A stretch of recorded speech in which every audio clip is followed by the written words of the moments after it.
आज हम लोग जानेंगे पृथ्वी की उत्पत्ति कैसे हुई, यानी कि अर्थ की जन्म कैसे हुई, बिग बैंग सिद्धांत क्या है। इस सभी ऑल एग्जाम्स के लिए, ऑल सेमेस्टर 1 के लिए, विनोबा भावे यूनिवर्सिटी के लिए पृथ्वी की उत्पत्ति से संबंधित बिग बैंग सिद्धांत का वर्णन करें।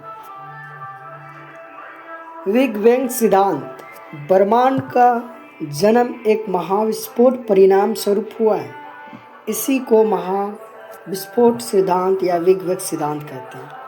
ब्रह्मांड का जन्म दोस्तों एक महाविस्फोट के कारण इसका जन्म, इसी को बिग बैंग सिद्धांत भी कहते हैं और महाविस्फोट सिद्धांत भी कहते हैं। पृथ्वी की उत्पत्ति एक बहुत ही रहस्यमय विषय है। पृथ्वी कब, कहाँ और कैसे उत्पन्न हुई, इसका उत्तर आज तक कोई नहीं दे पाया।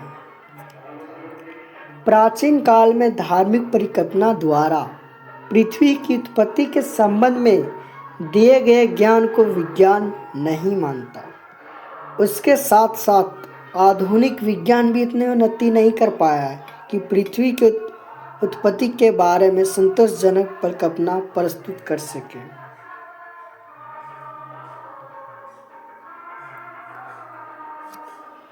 पृथ्वी सौर मंडल का एक सदस्य है और इसकी उत्पत्ति अन्य ग्रहों से अलग नहीं हो सकती। पृथ्वी क्या है? सौर मंडल का एक ग्रह है, सौर मंडल का एक सदस्य है। सदस्य यानी कि पृथ्वी। सौर मंडल में 8 ग्रह है, पृथ्वी तीसरे नंबर में, तो आखिर सौर मंडल का सदस्य ही हुई ना। इसकी उत्पत्ति अन्य ग्रहों से अलग नहीं हो सकती है। हाँ, पृथ्वी में जीवन संभव, अन्य ग्रहों में जीवन संभव नहीं है। इसलिए विद्वानों ने पृथ्वी की उत्पत्ति के साथ सौर मंडल की उत्पत्ति को भी स्पष्ट करने का प्रयास किया।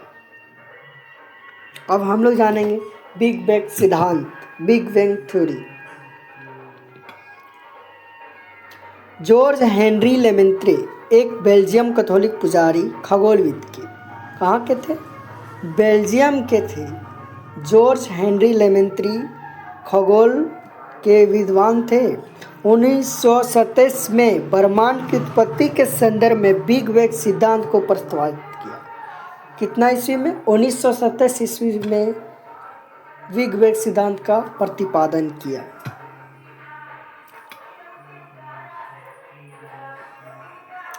माना जाता है कि लगभग 14 अरब वर्ष पूर्व ना तो समय का अस्तित्व था और ना ही विशाल ब्रह्मांड। ये एक अत्यंत सघन व अत्यंत गर्म पिंड के रूप में था। बिग बैंग अवधारणा में माना गया है कि ब्रह्मांड की उत्पत्ति एक अत्यंत सघन एवं अत्यंत गर्म पिंड से 13.8 अरब वर्ष पूर्व महाविस्फोट के कारण हुई है। इस पिंड में विस्फोट होने के बाद इसके टुकड़े दूर दूर तक फैल गए और जो अभी भी एक दूसरे से फैल रहे, अर्थात ब्रह्मांड अभी भी फैल रहा है। दोस्तों, जब विस्फोट हुआ तो उसके लाखों अरबों करोड़ों टुकड़े हो गए और अभी भी ब्रह्मांड का विस्तार हो रहा है। एक किसका कहना? जॉर्ज लेमेंत्री का कहना। खगोल विद्वान थे, 1927 में थे, बेल्जियम के वैज्ञानिक थे। बिग बैंग सिद्धांत, बिग बैंग थ्योरी के अनुसार लगभग 13.7 अरब वर्ष पूर्व ब्रह्मांड का समस्त द्रव्यमान एवं ऊर्जा एक बिंदु के रूप में स्थित है। क्या है दोस्तों? जैसे कि ब्रह्मांड, बिग बैंग थ्योरी लगभग 13.7 अरब वर्ष पूर्व ब्रह्मांड समस्त द्रव्यमान में ऊर्जा के बिंदु के रूप में स्थित थी। 13.7 अरब वर्ष पूर्व ब्रह्मांड एक द्रव यानी कि लिक्विड अवस्था में थी। एनर्जी एक बिंदु के रूप में स्थित थी।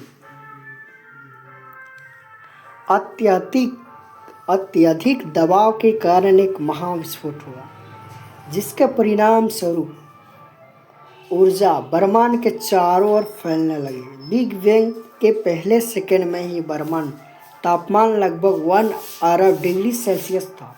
इतने अधिक तापमान में किसी पदार्थ का बनना संभव नहीं था।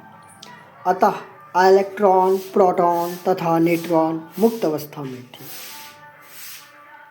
ब्रह्मांड का निर्माण कैसे हुआ? बिग बैंग तकरीबन 3,80,000 वर्षों के बाद तापमान में कम से कम होने के उपरांत इलेक्ट्रॉन, प्रोटॉन तथा न्यूट्रॉन से हल्के तत्व जैसे हाइड्रोजन तथा हीलियम का निर्माण हुआ। बिग बैंग तकरीबन 3,80,000 में टेम्परेचर में कम से कम उपरांत था। इलेक्ट्रॉन, प्रोटॉन उसी में था। हाइड्रोजन और हीलियम जैसे हल्के गैस निर्माण हुआ।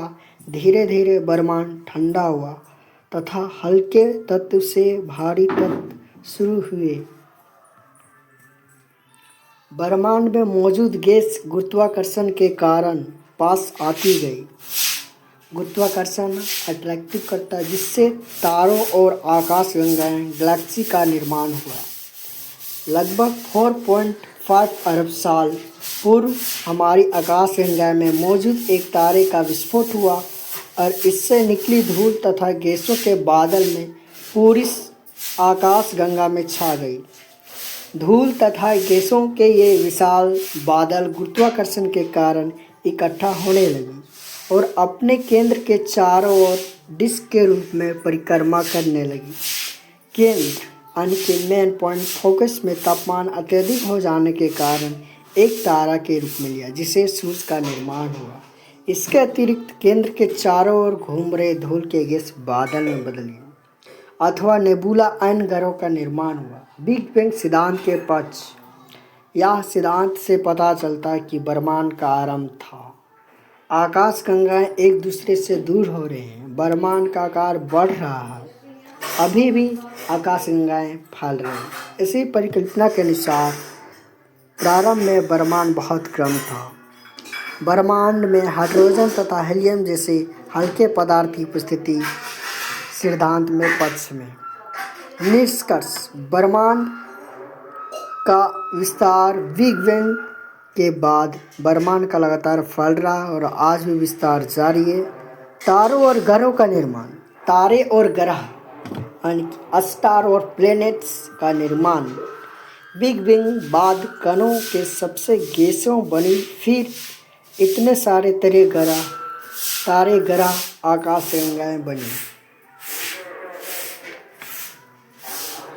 प्रकृति तत्वों की उत्पत्ति हाइड्रोजन तथा हीलियम जैसे हल्के बिग बैंग के बने, जो भारी तत्वों का निर्माण शहर के ग्रहों और पृथ्वी का निर्माण समय के साथ साथ धूल और गैस के बादल के सूरज और सौरमंडल बना, जिससे पृथ्वी बनी। ब्रह्मांड की संरचना यानी कि ब्रह्मांड की स्ट्रक्चर। आज जो आकाशगंगाएं और तारे ग्रह जो हम देख रहे हैं वो कभी बिग बैंग के बाद विकास का परिणाम है। जो आज हम लोग देख रहे हैं, तारा देख रहे हैं, ग्रह देख रहे हैं, सब ये सब किसके परिणाम? बिग बैंग सिद्धांत।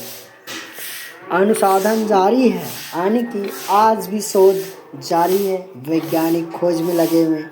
वैज्ञानिक अभी भी ब्रह्मांड की उत्पत्ति और इसके विस्तार को बेहतर तरीके से समझने के लिए शोध कर रहे हैं यानी कि खोज कर रहे हैं। थैंक यू दोस्तों।